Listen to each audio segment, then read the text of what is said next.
Prazer de conversar, desculpa. A partir de agora, com a coordenadora do curso de Relações Internacionais da FAAP, professora Fernanda Maiota. Professora, bem-vinda mais uma vez aqui com a gente. Boa tarde para você. A gente acompanhou hoje, ainda não foi, a coroação oficial do rei Charles III, mas toda a cerimônia e os rituais que aconteceram mais cedo aqui na programação da CNN. Queria te ouvir um pouco em relação a isso. Muito se fala nessa transição difícil, depois de um legado de muita estabilidade, muita confiança da rainha Elizabeth, num momento político para o Reino Unido muito crítico, principalmente o momento político e econômico, com toda a crise energética, a crise do custo de vida também para a população. Quais são as maiores dificuldades que o rei Charles, agora terceiro, deve enfrentar? Se, por outro lado, também a gente tem o Reino Unido como uma potência ainda considerada uma das 10 principais economias do mundo. Oi, Roberta, boa tarde, que prazer falar contigo novamente. Você usou a palavra-chave, na minha opinião, quando o assunto é esse momento britânico, a palavra transição. Não só porque vai haver uma transição natural de poder com a tomada de cargo agora pelo Charles III, mas porque ele próprio tem sido tratado pelos especialistas em monarquia como também um rei de transição.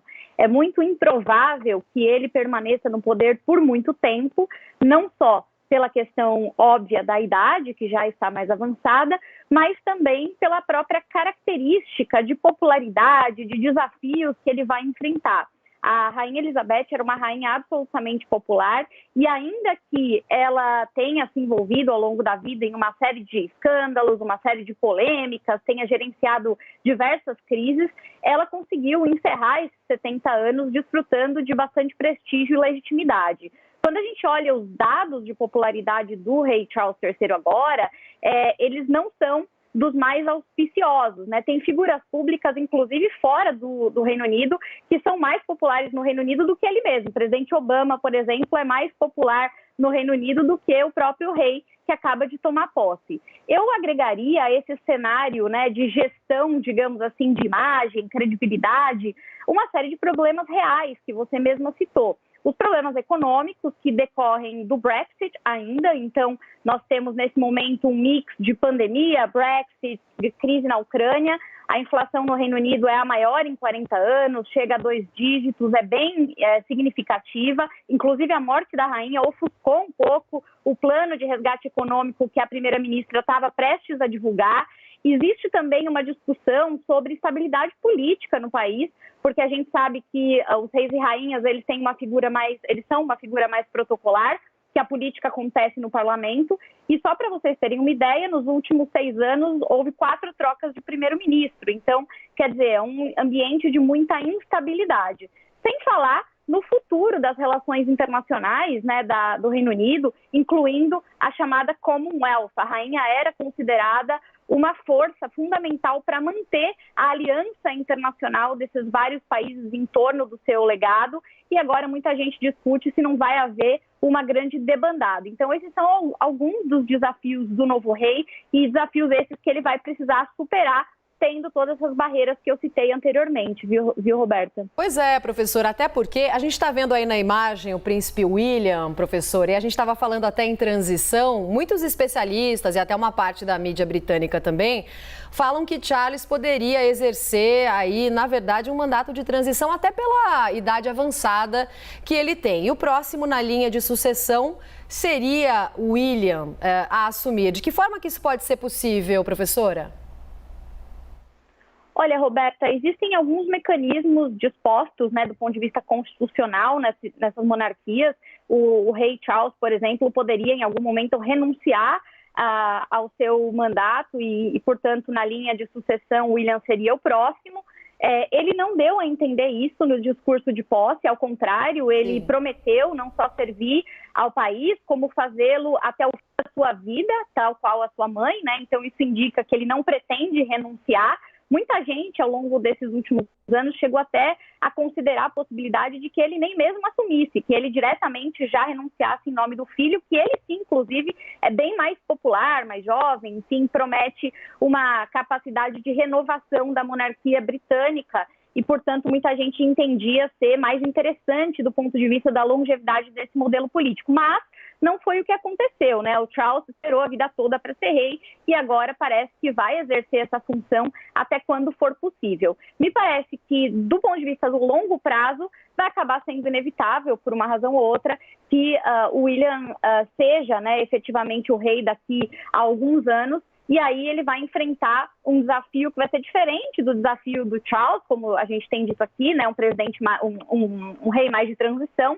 A função aqui do William, no caso, vai ser uma função de reconstrução, como um príncipe que vai se tornar rei, enfim, mais jovem, muito provavelmente mais jovem, e que vai ter aí, então, uma questão geracional para enfrentar também. Muita gente aventou, Roberta, nesses últimos dias, de que a monarquia britânica poderia, eventualmente, se esfacelar diante da morte da rainha e tudo isso.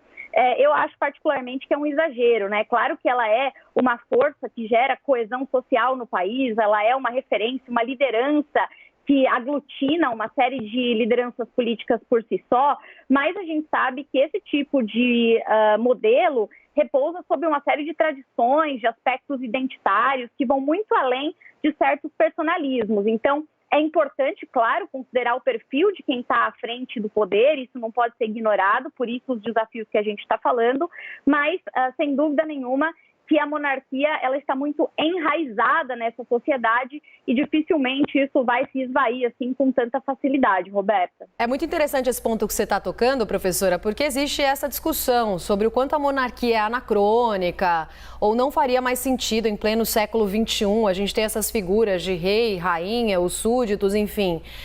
Então, você não acredita que a morte da Rainha Elizabeth possa acelerar essa discussão ou esse movimento?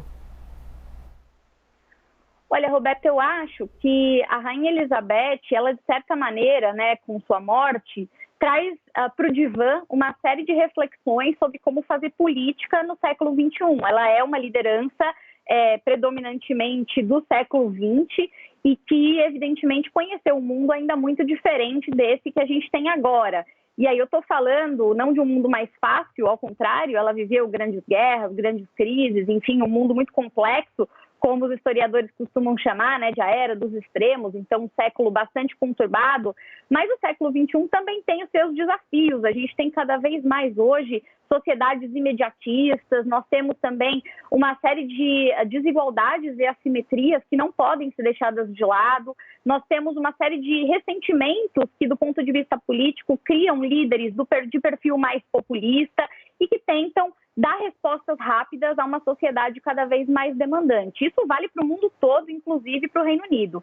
Então, não dá para ignorar que o novo líder vai ter que se estabelecer dentro de uma estrutura tradicional, visando atender a essas expectativas. Eu acho improvável que hoje qualquer rei consiga permanecer no poder sem grandes crises existenciais pelo mesmo período que ela permaneceu. Dificilmente a gente vai ter reinados tão longos, né, a partir desse século. De qualquer maneira, eu volto a dizer que não me parece que vai ser o fim da monarquia, porque até relembrando aqui, né, questões que na literatura especializada a gente geralmente remete a autores como Weber, por exemplo, que vai dizer o seguinte: a razão pela qual as monarquias persistem tem a ver com uma série de legitimações que vêm da própria sociedade, de como essa sociedade se percebe, de como ela se coloca no mundo e de que maneira, portanto, ela entende que essas estruturas são autênticas e legítimas, né? É uma sociedade que se criou em torno dessas figuras.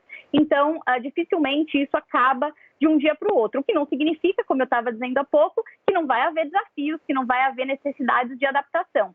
Sem dúvida, esse é um dos principais problemas a ser enfrentado por novas lideranças, né? Como se tornar uma espécie de voz legítima e de longo prazo com estruturas tradicionais no mundo cada vez mais de mudanças mais abruptas, né? Acho que essa é a pergunta que fica para o rei Charles III agora.